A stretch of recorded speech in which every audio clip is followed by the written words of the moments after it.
Добрый день, зрители нашего канала. Сегодня к нам приехала Kia Sportage G4, она 2015 года. Как вы все поняли, задиры. Пробег на автомобиле небольшой, 50 тысяч километров. Данная машина больше прогревалась, чем ездила, то есть короткие поездки, больше прогревов. И как итог, даже до 100 тысяч он не доездил. 50 тысяч и задиры. Но это полбеды. Клиент еще пожаловался на то, что промигивает лампочка давления масла. Вот это, конечно, напрягает.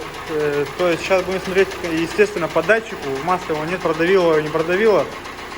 И надеяться на лучшее, что с насосом, что с вкладышами все хорошо. Так, давайте заглушим машину. Шатуна мы не слышим, чтобы он брякал. Характерного стука для шатуна нет. Пробег, видите, да, 50 тысяч. Характерного стука для шатуна нет, поэтому, скорее всего, датчик, но бывает всякое, то есть, естественно, насос будем смотреть, ну и сам главное датчик. Так, ну что, будем приступать к разборке автомобиля.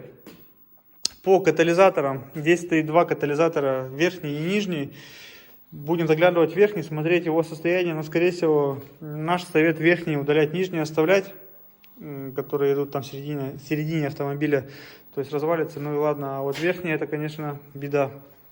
Лучше бы, конечно, его убирать. Так, ну что, приступаем к разборке и попутно будем все показывать, что внутри происходит в моторе. Разобрали, сняли все навесное, клапанная крышка, передняя крышка. Мотор внутри, ну как и ожидалось, в принципе чистый, масло раз вовремя меняли. Пробег небольшой, даже особо нагара никакого нет.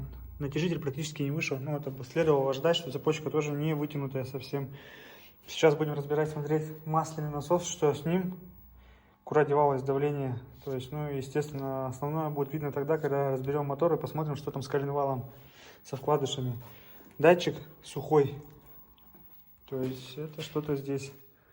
Ну, возможно, бывали такие случаи, но это опять же таки было после ремонта, когда машина стоит на морозе, загоняешь ее, меняешь, ну, собираешь автомобиль, запускаешь, и либо аккумулятор, либо подушка, либо давление начинает промигивать именно на холостых, когда скачки напряжения идут небольшие. И оказывалось, просто панели, сами лампочки из-за конденсата подзамыкали и промигивали. То есть, ну, здесь опять-таки машина нигде таких перепадов температуры не видела, поэтому все-таки это что-то здесь наружу. Ну так, в принципе, ничего такого нет. Будем разбирать дальше.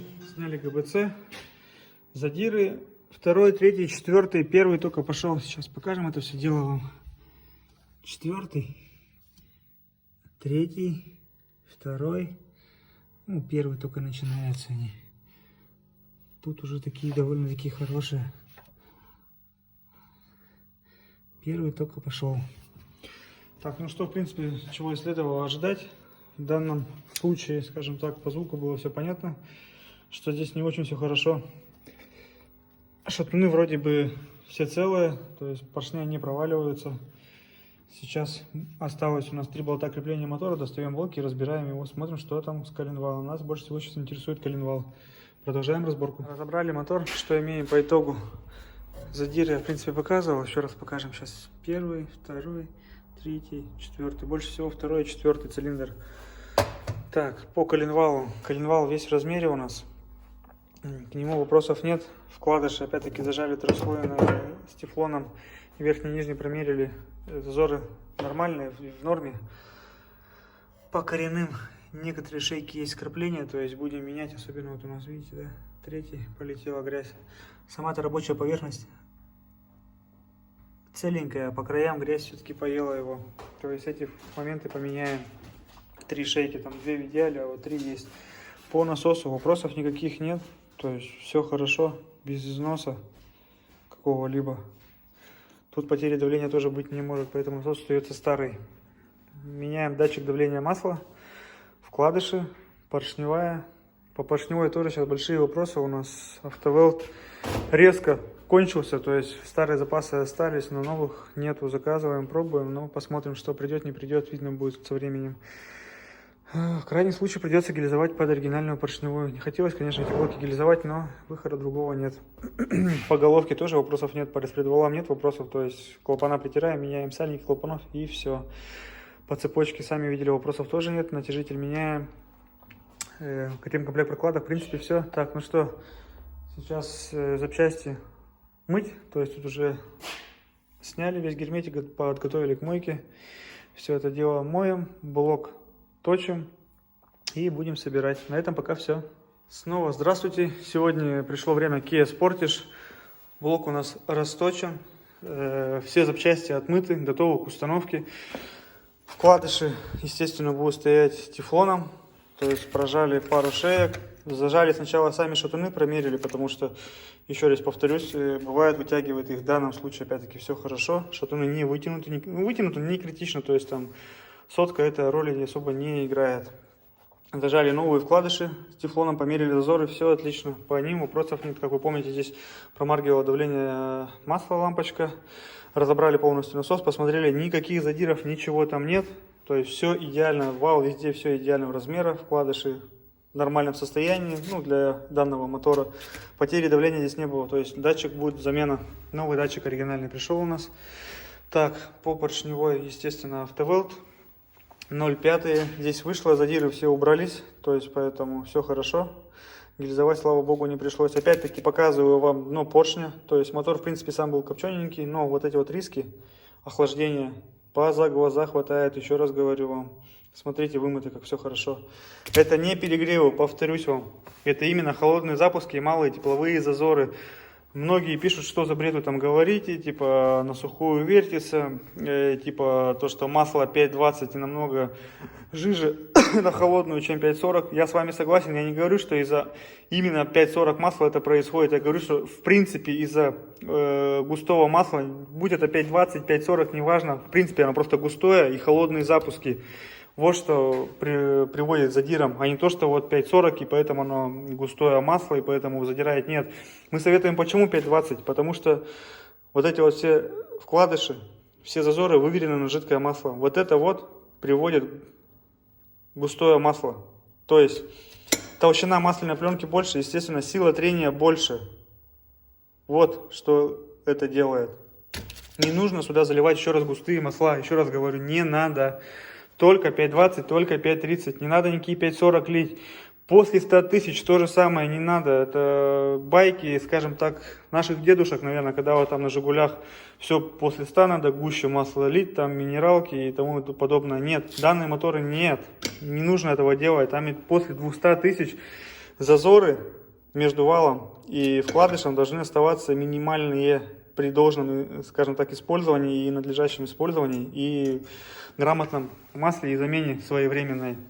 Масло менять не реже, чем 7 тысяч, а то и чаще зимой с прогревами. Поэтому следите за автомобилем, меняйте масла, воздушные фильтра, свечи, и все будет хорошо. Так, ну что, приступаем к сборке. Мотор собран, готов к установке. Все как полагается, крутится от руки у нас. Еще раз повторюсь, не должны быть сверхусилия, то есть они должны быть, раз новый хон, новые кольца, оно есть и слышно, как это все работает. Но некоторые прямо там втыкают болты сюда и пытаются монтажкой это все раскрутить. Если такое происходит, то естественно это что-то ненормально, либо где-то что-то под вкладыш попало, либо шлифанули вал так коряво, скажем так, либо поршневую там коряво шлифанули, либо вот в кольцах опять же зазора нет, то есть разные причины есть. Он, в общем, не должен крутиться без, скажем так, сильного усилия руками. Так, далее, фильтр мы, конечно, не затянули. Датчик новый, оригинал стоит. Так, как вы помните, да, давление промигивало. Далее, что тут у нас? Ну, в принципе, рассказывать больше нечего. Автомобиль загнан у нас готов к установке. Коробка поддомкрачена. Сейчас будем устанавливать блок и ГБЦ, заниматься протяжкой. Приступаем. Так, ну что, головка готова к установке у нас. Все, поверхность обезжирена, очищена, ровная. Плоское шлифование делать не нужно, так как она ровная. Так, далее. По клапанам. Клапана у нас притерты, сальники заменены. То есть большего здесь не требовалось ни фаски снимать, ни шарошить. То есть пробег небольшой, газа нет, поэтому все, скажем так, в идеальном состоянии. По блоку то же самое, все очищено, обезжирена прокладка. Сейчас нанесем герметик на нее, клей. И будем ставить, сегодня покажем, как мы протягиваем ГБЦ. То есть по пунктам, сколько подходов и как это происходит у нас. Сзади у нас промежуток привернутый, чтобы потом не мучиться все это дело.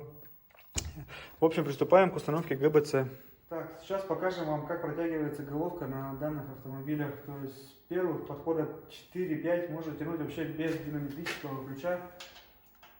А буквально вот градусов 30 протяжку делаете. Не надо тянуть по 90 градусов. Болты сразу вытягивать, скажем так. По чуть-чуть. Все прошлись. Видите, не скрипят, то есть после синей смазки модуловской болты вообще не скрипят. Вот сейчас она так постоит минут 5-7 и еще подход. И так подхода 4 можно делать воротком. Последние 2 подхода уже диноключом. Пока, скажем так, вот эти вот, чтобы громоздким ключом здесь не работать, можно и небольшой вороточек иметь. Удобно и практично. Ну все, сейчас ждем 5-7 минут и еще 3 подхода, а потом уже диноключом. Продолжаем сборку. Так, ну что, запустили автомобиль, прокачали давление масла, систему. Еще раз повторюсь, нельзя данные автомобили, моторы запускать без прокачки давления масла. Выворачиваются свечи, достаются катушки, отцепляются форсунки топлива, цепляется датчик коленвала. Переотворачивается масляный фильтр, раза 3 по 3 секунды крутится, побежала с масляного фильтра, заворачивается фильтр. Еще раза 3-4 гаснет давление масла лампочка, после этого только запускается автомобиль. Иначе возможен перескок цепи, после этого вытягивается шкив коленвала. Так, ну в принципе по мотору сказать нечего. 4 сотки зазора, форсунки ставить, повторюсь, не надо. Масло 5.20, 5.30, кто-то говорит надо 5.40, 5.50 лить. Бред полный. То есть сейчас в данное время в семье появился автомобиль ВАК турбовый. Даже они советуют 0В30 масло на турбомоторе, то есть нагруженные высокофорсированные моторы и 0В30. Не 5.40, 5.50, а 0В30, 5В30. Ну, все же больше советуют 0.30 заливать. То же самое здесь, 5.20, 5.30, дабы меньше был износ цепи, вкладышей. И, скажем так, и муфты грамотно и правильно работали. Заливать густое масло, эти вот муфты будут работать неправильно, некорректно, так как они рассчитаны на жидкое масло. Ну, так, в принципе, все. Заливайте качественные масла, меняйте раз в 7000, а то и чаще.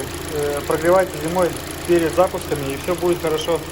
На этом будем заканчивать серию. Автомобиль, в принципе, готов к выдаче. Сейчас меняем бачок омывателя и можно отдавать. До новых встреч, до свидания.